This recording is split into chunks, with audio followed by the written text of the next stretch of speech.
Assalamualaikum warahmatullahi wabarakatuh. Oke, di pembahasan kali ini adalah terkait rangkaian AC. Kita sudah bahas ya device terkait induktor, ya, induktansi diri. Berangkat dari situ prinsipnya. Kemudian kita juga pernah bahas kapasitor ya, saat membahas listrik DC. Nah, baik kapasitor maupun induktor ini nanti akan memiliki karakteristik yang menarik ya. Apalagi jika diberikan sinyal AC.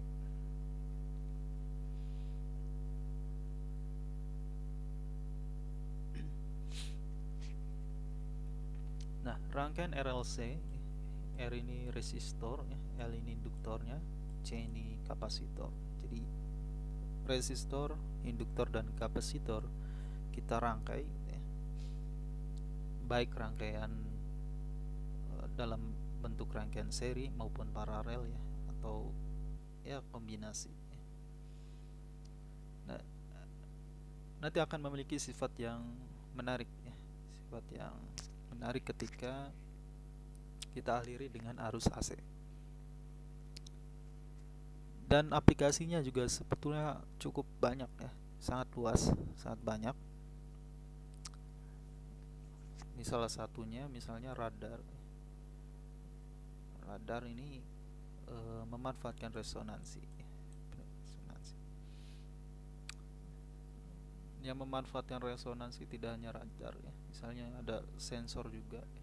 Misalnya kita punya sensor kapasitif, sensor induktif, kita bisa aplikasikan prinsip resonansi di situ untuk mendeteksi perubahan sinyal ya.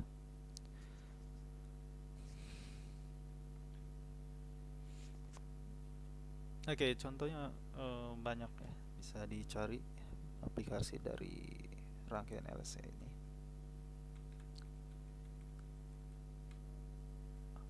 Oke, kita balik ke minggu lalu, bukan minggu lalu ya, tapi beberapa hari yang lalu. Kita sudah bahas terkait induktansi diri dan induktansi mutual ya.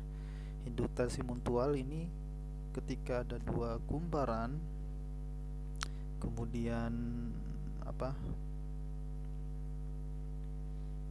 satu kita beri sumber arus gitu ya, nanti dia akan menginduksi kumparan satunya ini, dan begitu sebaliknya, sehingga pada akhirnya mereka saling menginduksi. Nah, ada satu parameter yang kita definisikan yaitu induktasi mutual ya, konstanta yang kita cari dari rumusan ini. Nah, kumparan sendirian ternyata juga bisa menginduksi dirinya sendiri ya, yang kita kenal sebagai induktansi diri ya, L. Nah, ini biasanya komponen yang kita gunakan ya, induktor itu adalah menggunakan prinsip ini ya, induktansi diri.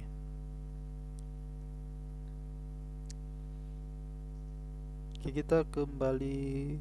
kita lihat dulu ya rangkaian RL. Jadi ada R, kemudian ada induktor, kita rangkai seperti ini.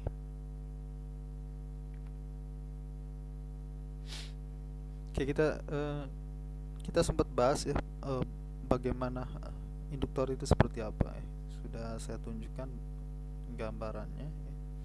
Kemudian simbolnya seperti ini ya untuk induktor. Nah, misalkan di sini ada saklar ya. Saklar awalnya terbuka.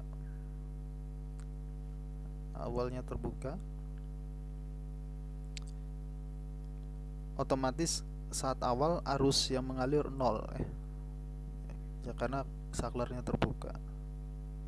Tapi kalau suatu saat ya, saat T0 misalnya ya, saat T0 kita tutup saklarnya, maka akan mengalir arus ya.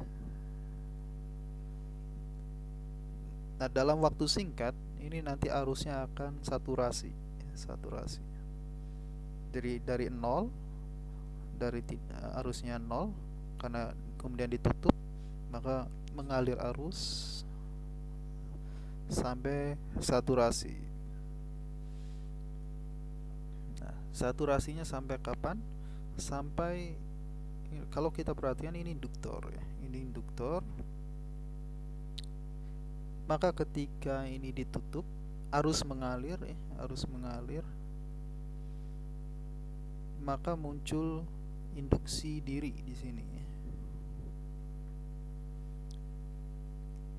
Nah, arusnya ke bawah akibat induksi diri, ada arus induksi yang terbentuk sebetulnya yang melawan arah arus aslinya sini ya. Arah arus awalnya kan di sini, kemudian muncul induksi yang berawan ke atas. Nah, sebetulnya arus yang diberikan dan arus induksi ini saling bertabrakan, atau dalam artian efek dari induksi magnetik itu dia menahan arus mengalir. Hanya saja ketika dia bertambah arusnya ya, ini kan berarti muncul juga ya arus induksi, tapi karena terlawan, artinya arusnya, pertambahan arusnya awalnya besar ya, pertambahan arusnya ini sangat, awalnya pertambahan arusnya besar, dari nol menjadi ada, itu kan sangat besar ya, pertambahannya. Tapi karena ada perlawanan, lama-lama pertambahan arusnya ini berkurang. Nah, pertambahan arus berkurang artinya medan magnet yang terbentuk di sini perubahannya juga berkurang. Bukan besarnya ya, tapi perubahan besarnya yang berkurang. Nah, kalau perubahannya berkurang, artinya perubahan flux magnetnya juga berkurang. Alhasil apa? Arus induksinya semakin menurun. Jadi ini semakin membesar arusnya, arus di sini semakin arus induksinya semakin menurun karena perubahannya semakin lama semakin kecil. Nah, suatu saat sampai saturasi. Saturasi ini artinya arusnya sudah konstan. Nah, arus yang konstan mengakibatkan medan magnet di induktor ini konstan juga. Kalau konstan medan magnetnya, flux magnetnya konstan juga. Artinya perubahan fluxnya tidak ada, sehingga arus induksinya menjadi tidak ada. Nah, inilah yang mencapai arus maksimumnya.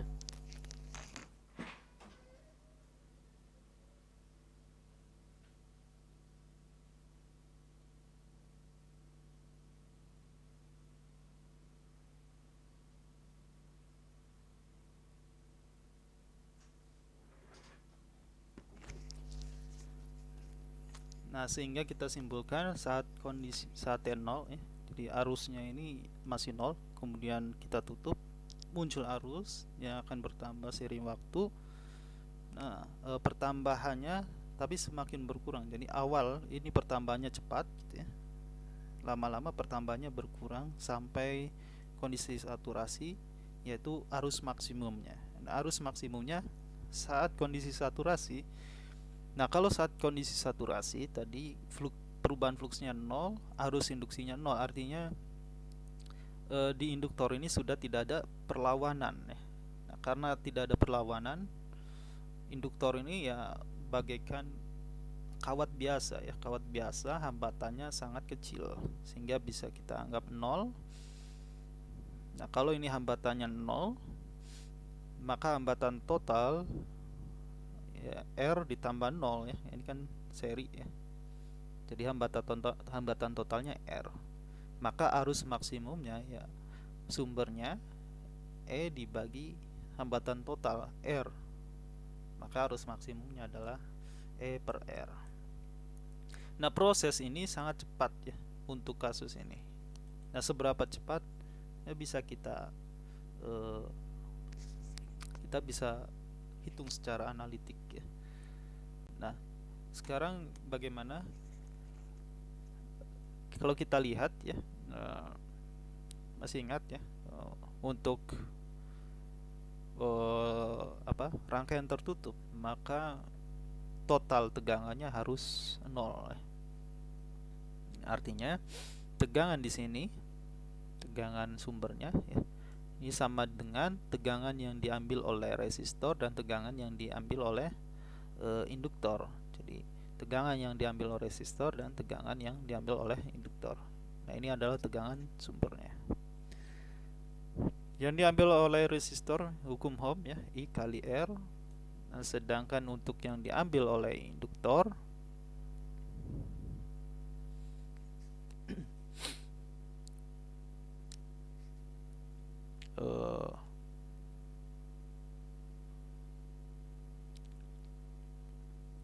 ini karena ini ya, arah arusnya ke atas ya, melawan, sehingga di sini minus ya. Nah, kemudian kita sudah dapatkan ya, GGL induksi pada induktor itu kan min L dI dt ya. Sehingga kita dapatkan rumusannya seperti ini. Nah, ini kan masalah persamaan diferensial orde 1 ya, karena ini turunan pertama. Kita bisa cari solusinya ya. Solusi untuk arusnya. Masih ingat caranya?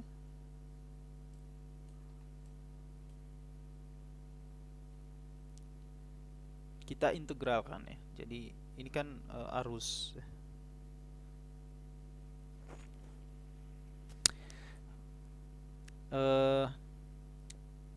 Ini persamaan orde 1 ya. Masih kalau lupa ya cara melakukan integralnya, bisa silakan buka kembali ya pelajaran kalkulusnya untuk orde 1 ya. Bagaimana cara mencari solusinya. Oke, sebetulnya bisa ini nanti dikeluarkan ya, DI nanti kan ini ke sana ya, E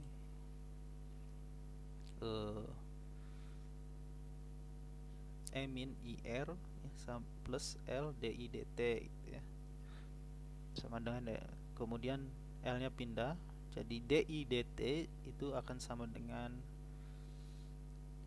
E min IR per L. Nah, dt nya nanti pindah ruas, kemudian min IR nya pindah ke bawah sini. Jadi kalau saya di sini tidak bisa coret-coret.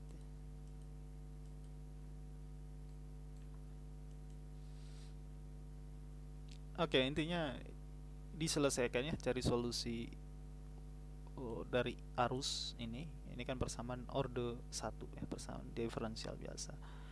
Kita dapatkan solusinya seperti ini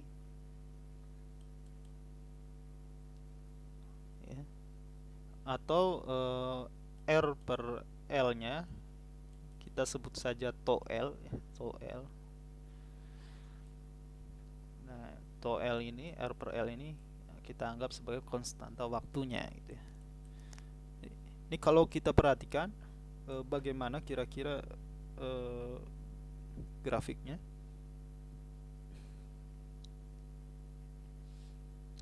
Saat T0 ya, saat T0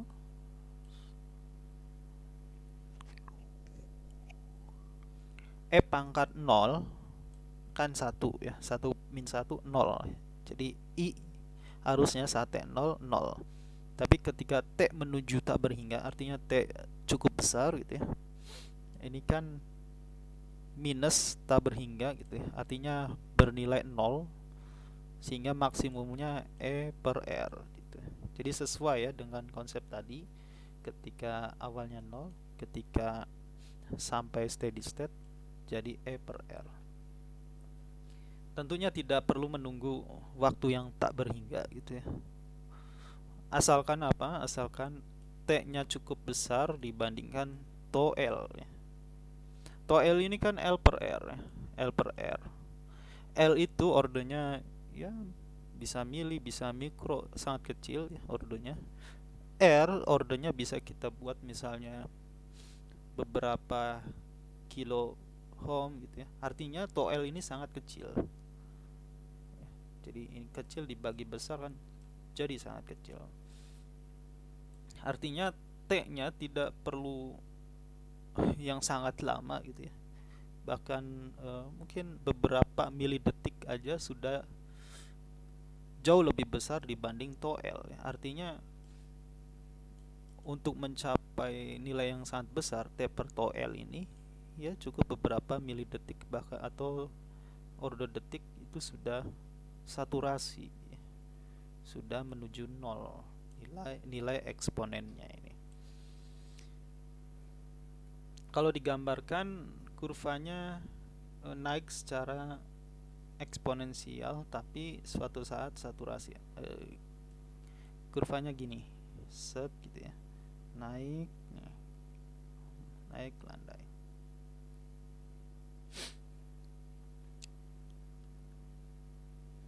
Nah ini ada contoh kurvanya ya. Jadi, oh ini tegangan, kurva tegangan ya, tapi kurang lebih sama ya, kurva arusnya juga naik kemudian melandai sampai saturasi gitu ya. Ini kurva tegangan, tapi kalau yang ini kan masih arus ya. Ini kurva arus kurang lebih sama ya. Karena apa? Ya karena tegangan dikali arus. Misalnya ini tegangan di R ya, tegangan di R artinya tegangan di resistor itu kan arus dikali hambatan konstanta ya. Artinya sebetulnya kalau ini dikali konstanta ya kurang lebih sama, kurvanya akan seperti ini gitu ya. Kurvanya kira-kira seperti ini ya, naik terus melandai. Jadi kurva arusnya ya. Nah, contoh di sini kalau R-nya 2 kilo, E-nya 10 volt, induktornya 4 Henry. 4 Henry ini sudah lumayan besar ya.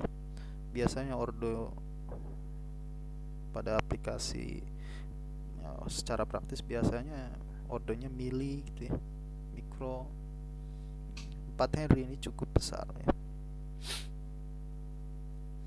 Agar mencapai setengah kesetimbangan waktu T agar I setengah I max gitu ya, waktunya ini kan sudah kita dapatkan ya, arusnya ya. Untuk arus kan kita dapatkan rumusannya seperti ini, tinggal masukkan ya rumusannya, ini arusnya. Tapi kita ingin mencari waktu, misalnya waktu saat arusnya setengah I max ya, kita masukkan rumus T sama dengan setengah I max. I max-nya itu kan tadi E per R ya. Jadi kita cari T-nya. E per R habis sehingga ini bagian dalam kurungnya itu adalah setengah, sehingga ininya juga bernilai setengah ya. Artinya T per toel ini adalah ln setengah, sehingga T sama dengan toel ln 2 ya.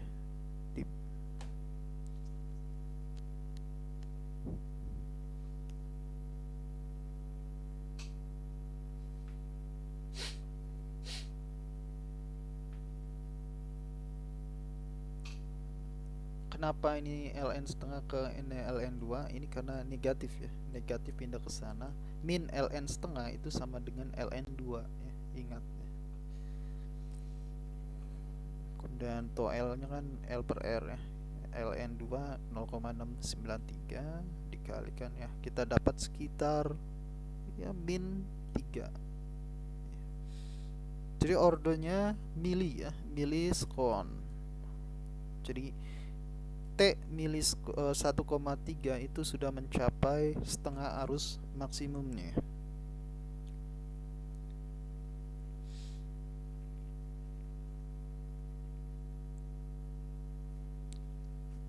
Jadi kira-kira gambarannya, ya kalau setengah arus maksimum maka tegangan di resistornya juga ya setengah tegangan maksimum ya. Jadi kira-kira 1,38 itu di sekitar sini ya, 1,38. Nah, kalau tegangan inputnya kan 10 ya, maka tegangan di resistor maksimal nanti 10, setengahnya kan 5. Nah, kira-kira di sini 1,386 miliskon ya. Nah, jadi kalau kita perhatikan ini sudah mencapai arus maksimum ya, tanpa menunggu tak berhingga ya. Sebetulnya tak berhingga kan angka yang besar, intinya cukup besar ya. 8 milidetik aja sudah hampir maksimum lah ya. Sudah kita katakan mulai saturasi gitu ya. Kemudian waktu untuk mencapai kesetimbangan penuh, ya tentunya kalau untuk mencapai kesetimbangan penuh ya perlu T tak berhingga ya. Tapi ya kita tidak perlu menunggu tak berhingga ya sebetulnya sampai benar-benar penuh gitu ya. Bahkan kalau dari grafik sebetulnya 8 ini sudah ya lumayan lah mendekati gitu ya. Jadi tak hingga ini konsep idealnya aja ya.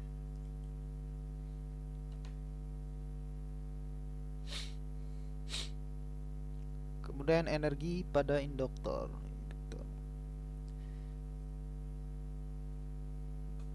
Nah, seperti halnya kapasitor ya, induktor juga pada dasarnya bisa digunakan untuk menyimpan energi. Nah, kalau di kapasitor energi itu disimpan dalam bentuk medan listrik ya. Nah, kalau di sini induktor energi itu disimpan dalam bentuk medan magnet ya.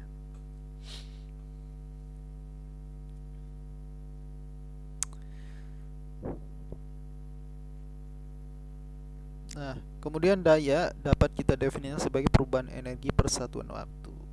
Daya du dt ini perubahan energi per satuan waktu. Tentunya daya yang terlibat di induktor ini adalah daya listrik ya. Ingat, daya tegangan dikali arus, sehingga tegangan dikali arus adalah perubahan energi per satuan waktu, atau du sama dengan vi dt. Nah, tegangan pada ujung induktor ini kan tegangan yang muncul ya di induktor itu kan GGL ya. GGL induksinya ya, yaitu dan kalau kita lihat dari sisi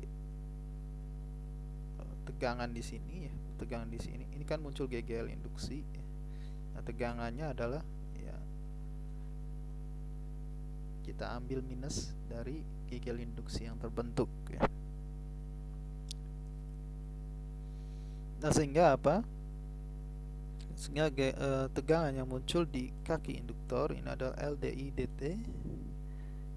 Kemudian substitusi ke sini ya, maka kita dapatkan energi itu adalah LI DI, atau kalau kita integralkan berarti setengah LI kuadrat.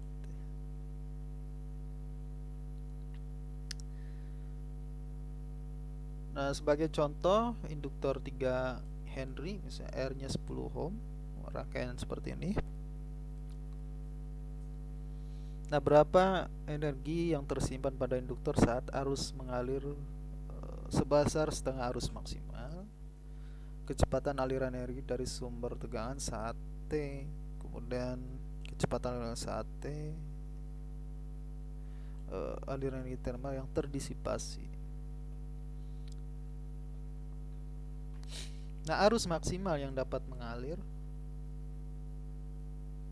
ya Imax berarti ketika saturasi, yaitu E per R 0,3 ampere. Nah, kalau setengahnya, jadi energi pada saat arusnya setengah maksimal ya setengahnya kan ya 1,5 ya. Jadi energi itu rumusnya tadi setengah LI kuadrat, setengah L nya 3 Henry I-nya setengah dari 0,3 ya 0,15, kemudian dikuadrat, kalau dihitung hasilnya ini. Kemudian konstanta waktu induktif itu L per R, L nya 3, hambatan 10. Kalau kita cari besar arus yang mengalir saat T sama dengan 0,3 sekon, kita masukkan aja ke rumusnya. E per R 1 min E min T per tau L. Tau L nya kita dapatkan 0,3, saat T 0,3, berarti ini kan 1 ya, E pangkat min 1. Dihitung hasilnya ini. Kemudian kecepatan aliran energi itu sama juga dengan daya listrik ya. Kecepatan aliran energi, aliran energi tadi U, energi tadi kan U ya. Aliran energi terhadap waktu ya, artinya kecepatan aliran energi. Jadi perubahan energi terhadap waktu itu adalah kecepatan aliran energi. Itu merupakan daya listrik tadi kan ya, kita dapatkan sama dengan tegangannya dikali I, tegangan sumber ya. Oke.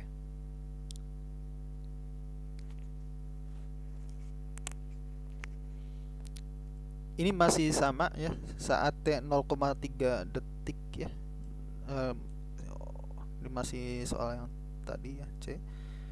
Nah, saat 0,3 detik tadi arusnya 0,1896 ampere masuk ke sini, kita kalikan jadi ini daya ya, kecepatan aliran energi itu adalah daya listrik ya. Daya listrik saat T 0,3 sekon.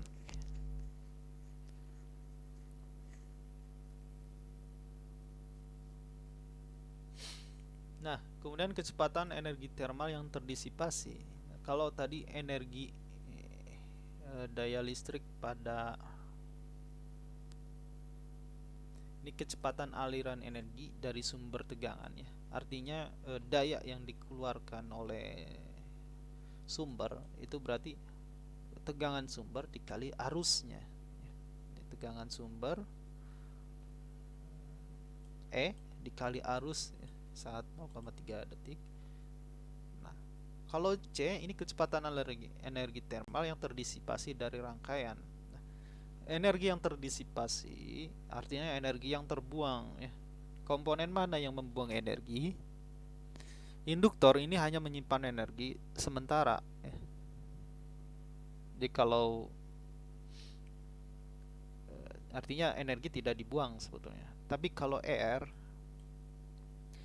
ini tidak menyimpan energi listrik ya.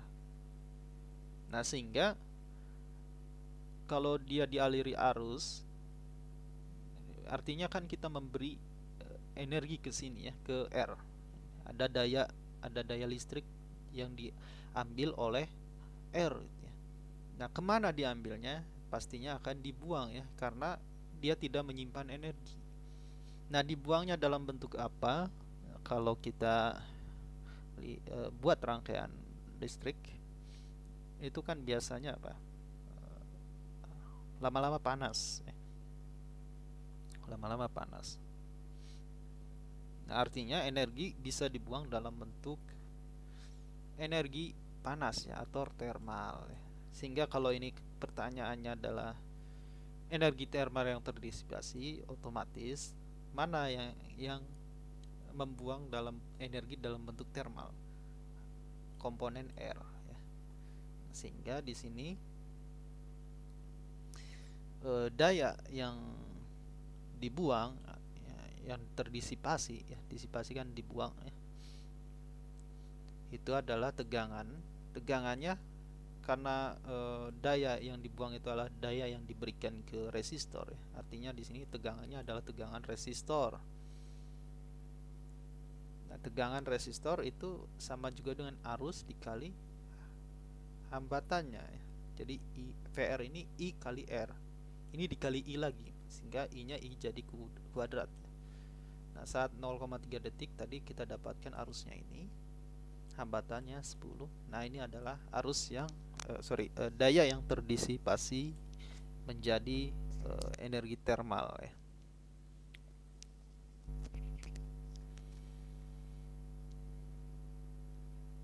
Oke, ya ini bagian pertama ini kita bahas induktornya secara karakteristik ya, ketika dialiri arus searah ya, ini arus searah DC. Nah, bagaimana kalau kita buat rangkaian RLC ya, artinya ada kombinasi L dan juga C. Oke, kita mulai dengan rangkaian LC dulu, jadi induktor dan kapasitor. Oke, sekarang kita bayangkan dulu kita punya induktor dan kapasitor yang ideal ya. Yang ideal itu seperti apa? Jadi misalkan ya, ini A sampai C. Awalnya misalkan energi di induktor ini kosong. Oke, sebentar.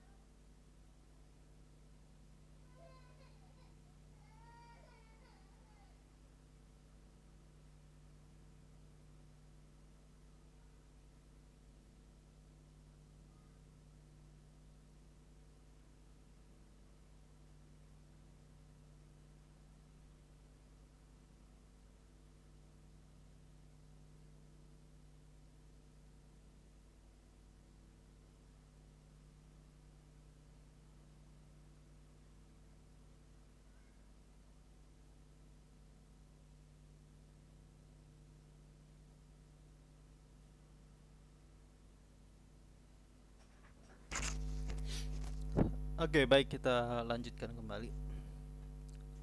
Sekarang kita bayangkan ya, ada L dan C yang ideal. Nah, pertama, misalnya dalam keadaan awal di L ini tidak ada energi sama sekali.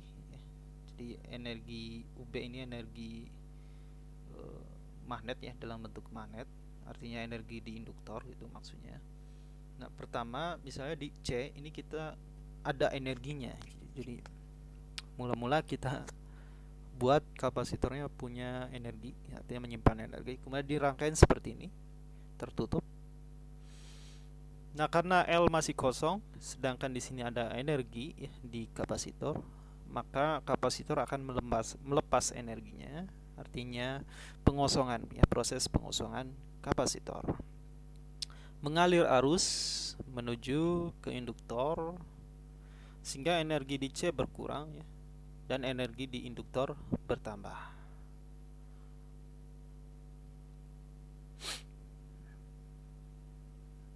Nah, pengosongan masih terus berlangsung sampai habis ya.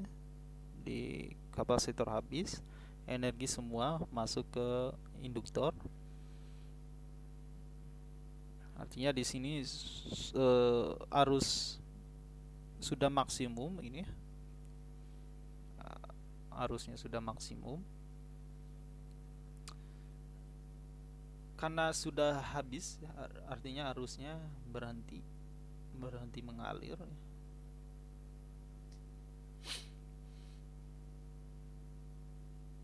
Kemudian akan turun lagi.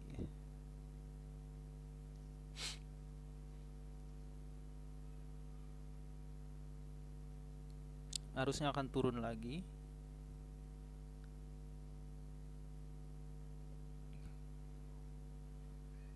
Kemudian karena tadi kosong, terisi lagi energinya. Kemudian ke sini sampai arusnya berhenti. Energinya sudah tersimpan semuanya ke kapasitor. L-nya jadi kosong energinya. Karena ini kosong, mengalir arus lagi ke sini, kebalikannya. Dan seterusnya ya. Jadi ini proses seperti terjadi proses osilasi. Arus itu ke sini ya, mengalir ke sini, kemudian berhenti, kemudian arus balik arah, berhenti, balik lagi gitu. Jadi terjadi osilasi. Nah, ini terjadi karena ada resonansi, proses resonansi. Mirip seperti pegas ya, jadi dia bisa berosilasi. Nah, kalau kita amati energi dalam bentuk medan listrik di kapasitor, ini sudah pernah kita bahas ya waktu kita membahas kapasitor, energinya Q kuadrat per 2C, setengah setengah kali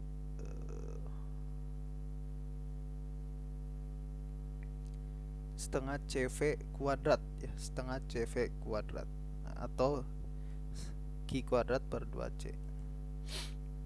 Nah, sedangkan energi dalam bentuk medan magnet induktor, baru kita bahas tadi, Li kuadrat per 2. Nah, dia akan berosilasi tadi ya, berosilasi karena kalau kita perhatikan antara tegangan di kapasitor dan arus,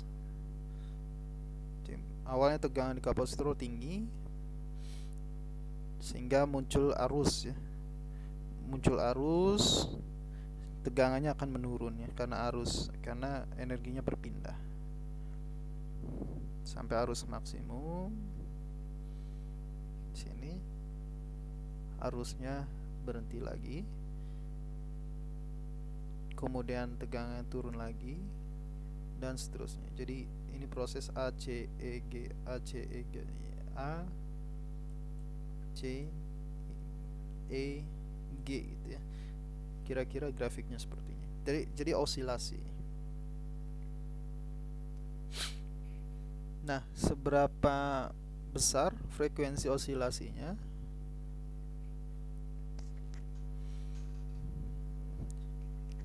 Seberapa besar? Nah, ternyata frekuensi osilasinya adalah 1/LC. Jadi ini osilasinya mirip dengan sistem balok dengan pegas ya. Dia naik turun osilasi. Nah, kalau kita kembali lihat balok dengan pegas gitu ya, kan osilasinya didapat karena energi potensialnya setengah Kx kuadrat, kinetiknya setengah mv kuadrat. Jadi dia osilasi. Jadi kalau di sini LC, rangkaian LC, dia osilasi juga ternyata. Karena kalau kita perhatikan baik energi elektrik dan energi magnetiknya itu mirip ya rumusannya dengan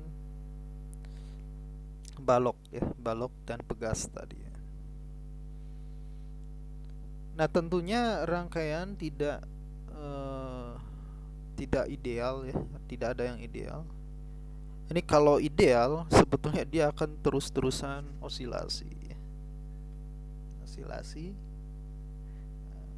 artinya ya terus-terusan bolak-balik ya, arusnya bolak-balik seperti ini. Sekali lagi tidak ada yang ideal, akan ada hambatan akibat kawatnya ya, yaitu ada resistansi.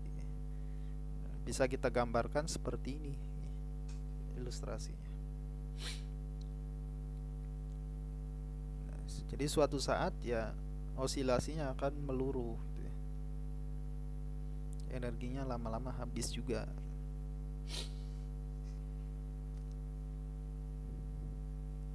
Jadi kalau ideal ini kan akan berosilasi terus ya, amplitudenya akan tetap. Tapi kalau tidak ideal tadi ya kondisi nyatanya memang tidak ideal ya, pasti ada hambatan dari rangkaian tersebut ya, dari kawatnya. Jadi ada energi yang terbuang dalam bentuk panas ya, terdisipasi. Nah, sehingga kalau dilihat dari osilasinya nanti ini amplitudenya kan segini ya, nanti lama-lama amplitudenya menurun ya. Bisa dibayangkan ya, osilasi tapi amplitudenya mengecil gitu ya. Ya seperti itu. Ya seperti hanya pegas ya. tugaskan osilasi, tapi lama-lama apa? Semakin semakin kecil ya amplitudenya, lama-lama berhenti juga. Nah ini juga sama ya, kalau rangkaian tidak ideal arti ya memang rangkaian pasti nggak ideal ya, nanti lama-lama habis juga energinya, terbuang dalam bentuk panas ya. Oke, sekarang kita tinjau bagaimana kalau rangkaian RLC ini kita hubungkan dengan sumber AC. Nah ini menarik ya, karena kalau kita hubungkan dengan arus DC itu kan lama-lama konstan ya, saturasi, sehingga arusnya sudah maksimum di situ. Ketika arusnya saturasi, tidak ada perubahan arus, artinya medan magnet di induktor tidak ada perubahan, sehingga tidak ada perubahan flux, artinya tidak muncul arus induksi, sehingga induktor itu hanya seperti kawat biasa gitu ya. Tidak ada perlawanan di situ. Nah, tapi kalau kita hubungkan dengan sumber arus AC, arusnya berubah-ubah, otomatis medan magnetnya yang dihasilkan di induktor berubah-ubah, artinya flux magnetnya berubah-ubah, artinya akan muncul arus induksi yang nilainya juga berubah-ubah ya, tergantung saat perubahan arusnya besar atau kecil. Saat perubahan arusnya besar, artinya arus induksinya juga membesar. Saat perubahan fluxnya kecil, arus induksinya kecil, artinya perlawanannya kecil. Oke, sebentar.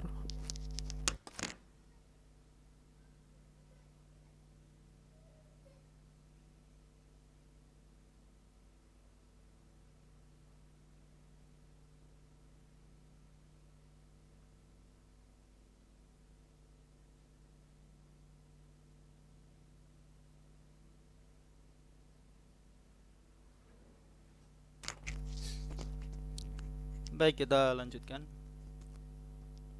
Nah, kayak tadi ya, jadi ketika perubahan fluksnya berubah-ubah, artinya ada perlawanan di situ. Nah, seberapa besar perlawanannya atau kita sebut sebagai hambatan ya. Jadi hambatan dalam tanda kutip ya, karena sebetulnya bukan karena kawatnya ini menghambat ya, tapi hambatannya itu disebabkan karena ada arus induksi yang muncul gitu ya. Nah, hambatan yang ekuivalen untuk kasus induktor ini kita sebut sebagai reaktansi induktif. Nah, di kapasitor juga sama ya. Kalau kita sempat bahas kapasitor ya di sebelum UAS, sebelum UTS, itu ketika arusnya konstan ya, maka sebetulnya arus tidak bisa mengalir melalui kapasitor ya ketika kalau arusnya konstan. Kenapa? Kalau arusnya konstan ya tidak bisa ya, karena nanti muatan akan bertumpuk di salah satu keping ya. Misalnya muatan positif di atas, muatan negatif di atas, di sini akan terbentuk medan listrik ya, medan listrik yang membuat nanti arusnya akan berhenti mengalir. Jadi kapasitor kalau kita hubungkan dengan sumber DC, arusnya akan berhenti mengalir ketika dia sudah penuh. Jadi di situ juga ada perlawanan. Nah, kalau arusnya berubah-ubah, artinya kalau arusnya berubah, artinya medan listrik yang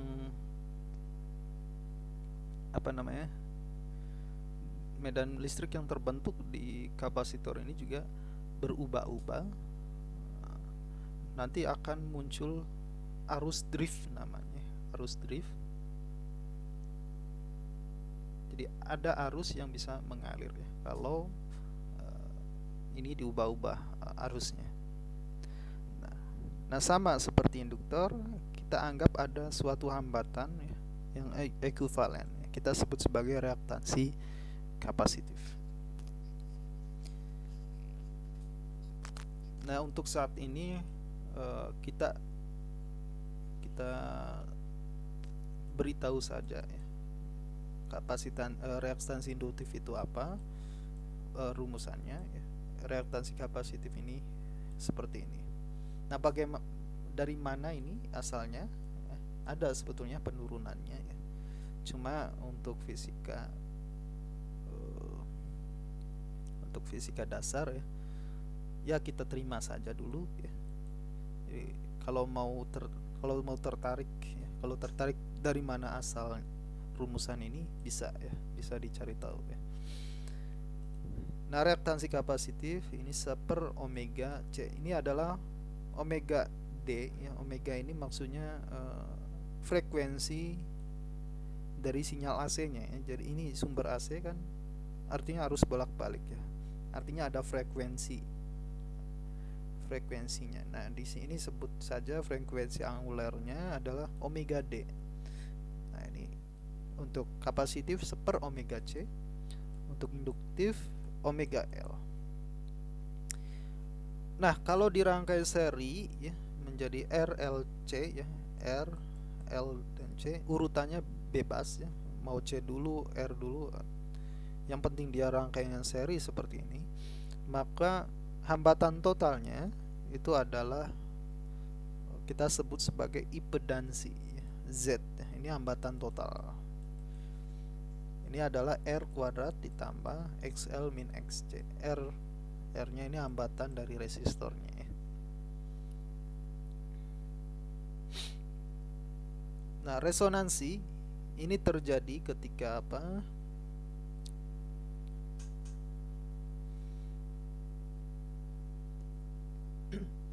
Nah, resonansi terjadi ketika reaktansi induktif dan reaktansi kapasitif ini sama ya.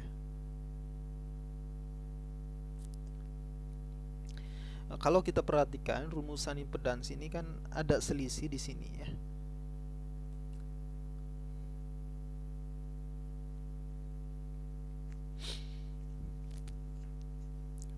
Ada selisih artinya apa? Kalau XL lebih besar dari XC, ini artinya ada suatu nilai di sini. R kuadrat ditambah suatu nilai di sini, maka Z ya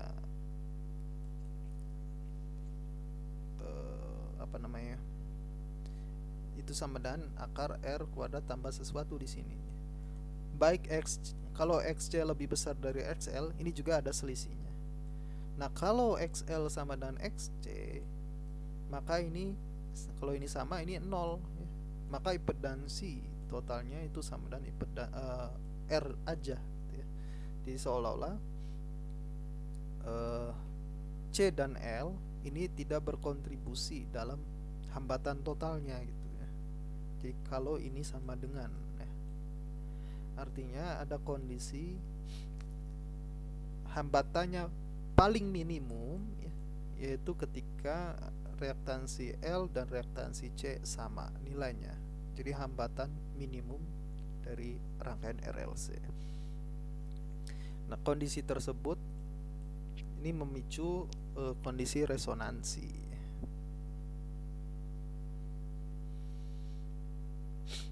Nah, karena hambatannya minimum, maka arusnya maksimum ya. Nah, bayang ya. Jadi hambatannya minimum, maka arusnya menjadi maksimum.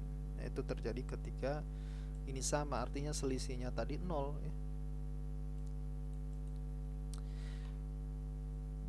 Nah, ini kondisi resonansi ya. Omega sama dengan seper akar LC.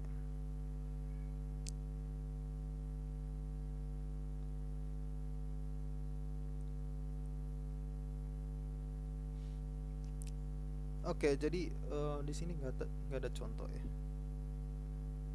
Kalau di latihan soal ada contoh ya. Oh, belum ada latihan soalnya.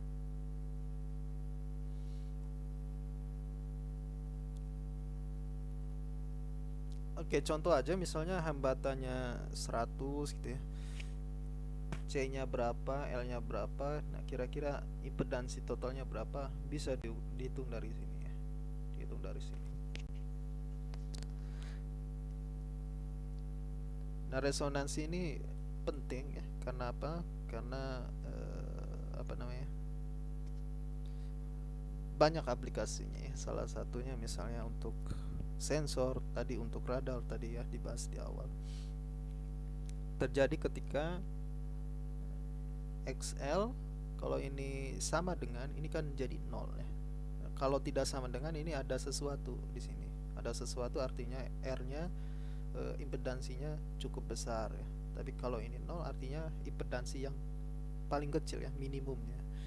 Ya, sehingga kalau dibuat grafiknya seperti ini ya. Ketika terjadi resonansi artinya omega D-nya itu sama dengan omega ya, 1/LC. Ini tercapai ketika XL sama dengan XC. Frekuensi dari sinyalnya sama dengan frekuensi resonansinya. Ini frekuensi resonansi itu 1/LC. Maka hambatannya jadi minimum. Nah, kalau hambatan jadi minimum berarti arusnya maksimum ya. Bisa dibayangkan ya kalau rangkaiannya tidak ada R di sini, rangkaiannya hanya rangkaian LC biasa, itu LC, artinya di sini nggak ada R, maka impedansinya 0, hambatannya 0, artinya arusnya sangat besar ya. Nah, ini kalau kita lihat, kalau R-nya 100 ohm, kurvanya seperti ini. Kalau R-nya semakin kecil seperti ini, R-nya 10,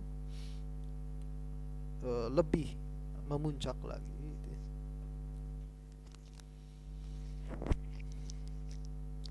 Oke ya, kira-kira sampai di sini untuk rangkaian AC-nya. Nah, sebetulnya ini masih sangat awal ya. Ini mungkin karena pendahuluan ya, pendahuluan rangkaian AC ya. Saya tidak tahu nanti ada kelanjutannya atau tidak untuk rangkaian AC di teknik elektro ya, teknik komputer ya.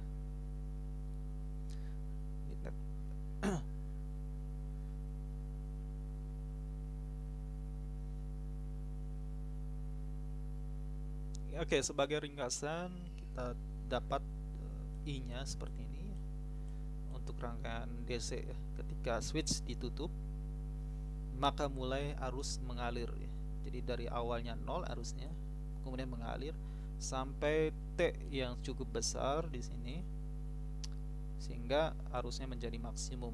Jadi kalau ini cukup besar, T-nya minus tahingga gitu ya. Jadi E pangkat minus tahingga kan 0, sehingga arus maksimumnya adalah E per R. Tau L ini adalah konstanta waktunya ya, L per R. Kemudian energi yang tersimpan di induktor setengah Li kuadrat ya. Kemudian frekuensi resonansi dari rangkaian LC itu adalah 1/LC. Kemudian hambatan yang ekuivalen untuk kapasitif ya, untuk sumber arus AC kita sebut sebagai reaktansi kapasitif. Kalau hambatan ekuivalen untuk induktor kita sebut sebagai reaktansi induktif. Nah, rumusannya seperti ini, 1/omega C, kalau XL omega L. Nah, bisa dibayangkan ya, kalau frekuensi AC-nya frekuensi sumber listriknya tinggi, maka hambatan dari kapasitor itu rendah ya. Ini kan kalau semakin tinggi artinya semakin rendah ya hambatannya. Nah, maka wajar ya kalau arus DC itu tidak bisa lewat kapasitor. Kenapa? Nah, arus DC frekuensinya kan nggak ada ya, 0 ya. Jadi arus DC itu frekuensi 0, artinya hambatannya sangat-sangat besar ya. Nah, itulah sebabnya kalau arus DC tidak bisa lewat kapasitor. Sebaliknya untuk induktor ya, ini sebanding ya. Artinya kalau frekuensinya 0, hambatannya justru 0.